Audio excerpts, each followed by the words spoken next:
Avant tout engagement, je suis une femme très passionnée, résiliente, je dirais, même si je n'aime pas beaucoup ce mot.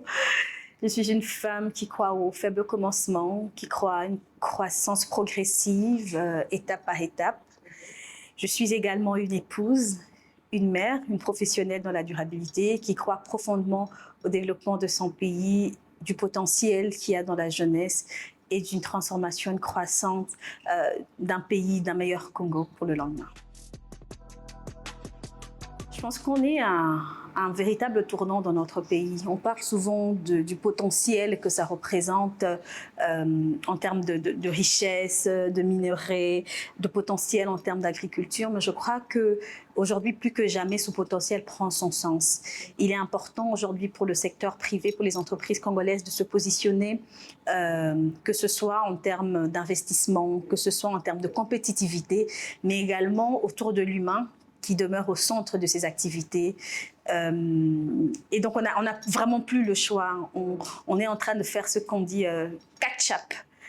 On se rattrape avec tout ce qui se passe autour du monde parce que on ne peut plus avancer sans tenir compte de l'environnement, de la planète, des ressources que Mère Nature nous donne, mais aussi de l'être humain.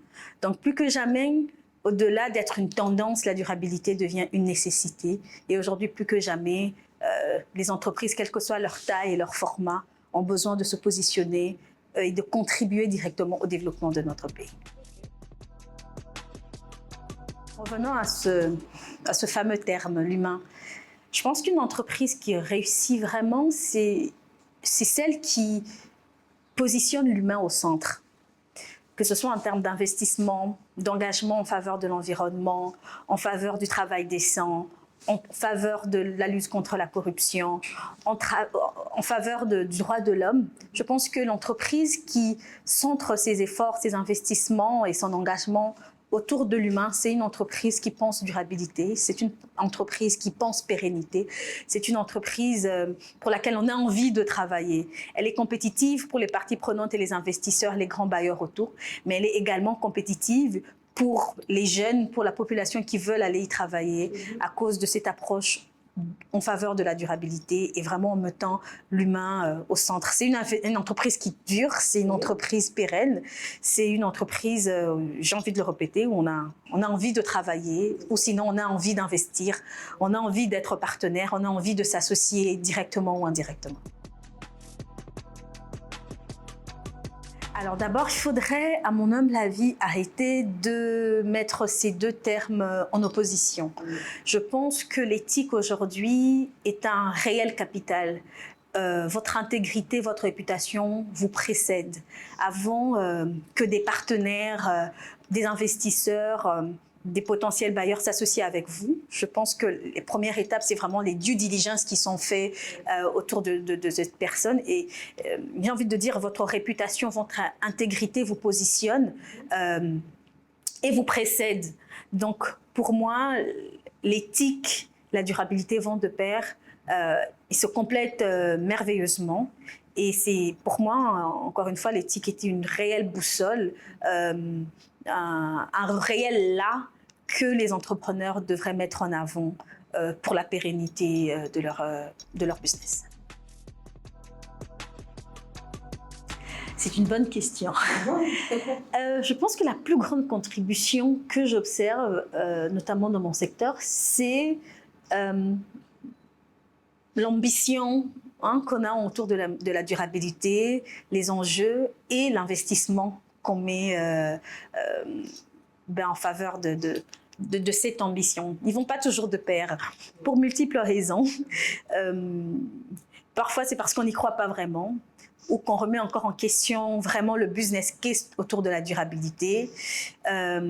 Parfois parce que c'est une démarche simplement commerciale. On parle beaucoup de greenwashing aujourd'hui, mais vraiment l'idéal serait que les investissements puissent matcher les ambitions communiquées de ces entreprises. Lorsqu'on veut se positionner comme entreprise leader en faveur de la durabilité, la stratégie doit être portée au plus haut niveau de la direction. Ça commence à la présidence du conseil d'administration, ça va au CEO de l'entreprise, à qui a un Chief Sustainability Officer, donc un responsable de la durabilité, répond directement.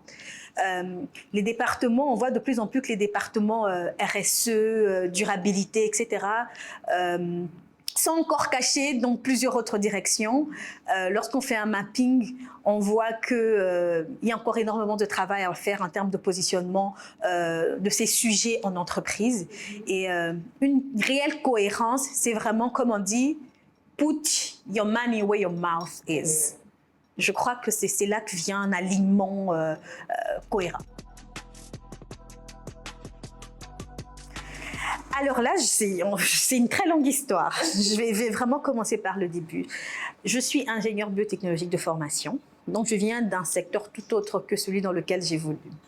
J'ai travaillé dans l'agroalimentaire vraiment sortir de l'université où j'étais successivement assistante dans différents labos à China University of Technology où j'ai fini mon cursus universitaire. Donc au retour de l'Afrique du Sud, ça fait 10 ans aujourd'hui, 2016 que je suis revenue au Congo. Et à ce stade-là, je commence dans l'agroalimentaire, j'enchaîne un premier job pour une entreprise dans l'agroalimentaire, puis je vais dans la seconde, dans laquelle je me plais bien, mais un jour, il y a un déclic qui me dit « j'ai besoin de plus ». J'ai toujours cru en ma capacité de contribuer à ma mesure à une mission qui me dépasse, à quelque chose de plus grand. Et donc, lorsque l'opportunité du UN Global Compact me vient en novembre 2018. Je saute dessus, mais ça vient avec un réel challenge. Mon précédent emploi, j'étais quand même chef de shift. Je dirigeais une grande équipe d'hommes très âgés dans un secteur brassicole qui est très dominé par la gente masculine. Et abandonner tout, c'était une réelle fierté, mon parcours professionnel à cette époque. Et j'ai commencé vraiment mon travail très jeune. J'avais déjà à peu près 5 ans d'expérience lorsque cette opportunité me tombe. Et je dis, je vais tout lâcher. Je démissionne de mon emploi, j'ai tenté quelques opportunités à Lubumbashi en termes de renforcement de capacité dans le secteur minier avec mes certifications ISO au niveau de l'implémentation et l'audit. Je reviens à Kinshasa et donc en novembre 2018, l'opportunité pour le UN Global Compact vient. Sauf que là, je dois vraiment me dépouiller de tous mes statuts parce que je vais commencer comme responsable administratif. Et là, plus d'équipe à gérer. J'apprends le métier vraiment de zéro. Et c'est là que je parle de faible commencement. Quitter un poste de manager pour un poste de responsable administratif, vraiment dans l'administration, le b.a.-ba. Pour certains, ce ne serait pas facile, mais moi, c'est là que je suis tombée amoureuse du métier de la durabilité. J'ai appris ce que c'était, j'ai appris les challenges, j'ai appris l'écosystème. J'ai vu les entreprises congolaises commencer, il y a à peu près 10 ans, à mettre sur place une démarche de durabilité au sein de leur organisation. À l'époque, on n'avait même pas encore de responsables RSE, de responsables durabilité. Avoir l'honneur de diriger celui de la RDC fait partie des plus grands honneurs de ma vie. Donc, vous voyez que j'ai commencé quelque part, j'ai recommencé de zéro et petit à petit remonté. Je suis profondément, mais sincèrement convaincue que tout ce que ma contribution dans mon secteur, dans ma vie de tous les jours, fait partie d'un plan qui nous dépasse. J'aime cette phrase que j'ai appris vraiment à l'école primaire qui dit « beaucoup de petites gens à beaucoup de petits endroits qui font beaucoup de petites choses peuvent changer la face du monde ». Et ça, c'est quelque chose que j'ai appris de mon enfance et qui guide mes choix, mes engagements, ma volonté. C'est vraiment mon leitmotiv de tous les jours. Et donc, c'est vraiment ça ma boussole. Peu importe notre niveau de contribution, peu importe les challenges qu'on rencontre dans notre organisation, dans notre business, en tant qu'entrepreneur, en tant que femme, en tant qu'humain, en tant que jeune, c'est vraiment de comprendre, de croire que notre contribution fait partie d'un plan qui nous dépasse. C'est pour ça que facilement, on va laisser tomber l'ego, qu'on va laisser allez, même qu'on ne tire pas toujours son intérêt et que ça fait partie de quelque chose de vertueux, quelque chose d'important, qui va profiter à une autre femme, qui va profiter au monde, qui va faire du monde un endroit meilleur. C'est bien au-delà de notre toute petite personne. Et je crois que c'est ça ma plus grande motivation, ma plus grande boussole, même dans la déception, dans les challenges, dans l'adversité. Ça reste vraiment cette conviction que tout ce que l'on fait contribue à quelque chose qui nous dépasse, à quelque chose de plus grand. Pourquoi ne pas retirer sa petite personne et penser à ce que ça procure au monde? Lorsque j'étais en train de vouloir me positionner en tant que femme, jeune femme, je cherchais des boussoles. Je crois que ce qui nous manque aujourd'hui, je ne sais pas si c'est la piste de solution, c'est des modèles qu'on peut mimiquer, au travers desquels on peut s'inspirer. Vous savez, je pense pas honnêtement que la confiance en soi est naturelle pour la plupart d'entre nous. C'est un objectif, c'est un itinéraire à atteindre, c'est un idéal à atteindre, mais il faut vraiment marquer les pas. Allez, il faut se mettre en route pour y arriver. Et il y a des jours, quand on pense y arriver, on retombe à cause d'un échec. Et là, il faut se relever, taper, se dépoussiérer et revenir vraiment focus sur la vision. Et donc, pour revenir à mon expérience, lorsque j'étais en train de me réaliser en tant que femme, il manquait énormément de rôle modèles. Est-ce qu'il existe en RDC? Oui, mais on n'avait pas toujours les plateformes pour les mettre en avant. Et vraiment, kudos pour ce que vous faites, parce que vous nous permettez de partager notre vie, notre expérience à plusieurs jeunes filles. J'espère que je peux en inspirer plusieurs. Ça reste d'ailleurs l'un de mes plus grands rêves que je vais vous partager. C'est vraiment d'avoir une plateforme où on arrive à accompagner les jeunes filles dans leur démarche, voilà, dans leur réalisation de femmes, juste pour montrer que ne t'inquiète pas. Nous aussi, on a appris sur le tas. Ne t'inquiète pas. Ce n'est pas étrange de se sentir comme ça. Ce fameux syndrome de l'imposteur dont on nous parle, la plupart d'entre nous l'avons expérimenté. Mais voici les pistes de solutions que nous avons mis en place pour les surmonter. Et donc, on a parfois besoin de boussoles. On a souvent d'ailleurs besoin de boussoles, de modèles, d'exemples de personnes pour nous inspirer. On a envie parfois de vivre au travers les rêves et les accomplissements d'autres femmes, de regarder, ah oui, elle aussi, elle l'a fait. Je peux le faire.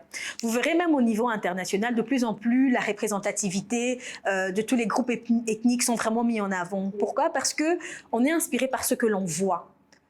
Lorsqu'on ne le voit pas quelque chose, c'est vraiment difficile pour l'humain lambda de se projeter. On a besoin de visionner, on a besoin de voir des success stories, on a besoin de voir des femmes premières ministres, on a besoin de voir des femmes ministres, on a besoin de voir des femmes chefs d'entreprise, on a besoin de voir même des mamans, des ménagères qui réussissent, on a besoin de voir des mamans solo réussir, on a besoin de voir des jeunes filles, des étudiantes réussir, vraiment à tous les niveaux.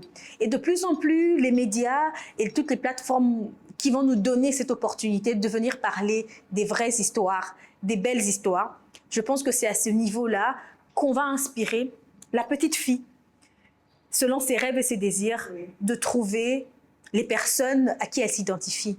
Peut-être à l'adolescence, ces modèles vont changer et évoluer. Elle va en voir d'autres femmes comme elle, des femmes congolaises, des femmes africaines, pour lesquelles elles peuvent s'identifier.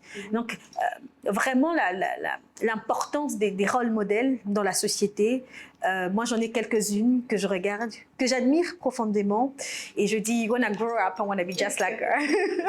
Même lorsque vous avez l'impression que, voilà, j'y suis arrivée. Je doute fort. Je rêve encore beaucoup, et c'est beau de voir des femmes qui réussissent, qui arrivent à allier tous les challenges sociaux, économiques et les challenges d'être une femme congolaise et qui réussissent tout de même. Je sais que ça peut sonner redondant, mais c'est vraiment de croire en ses rêves. Croyez en vos rêves les plus profonds, même ceux qui vous font peur. D'ailleurs, on dit que lorsque ça ne vous fait pas peur, ça veut dire que ce n'est pas encore le vrai rêve.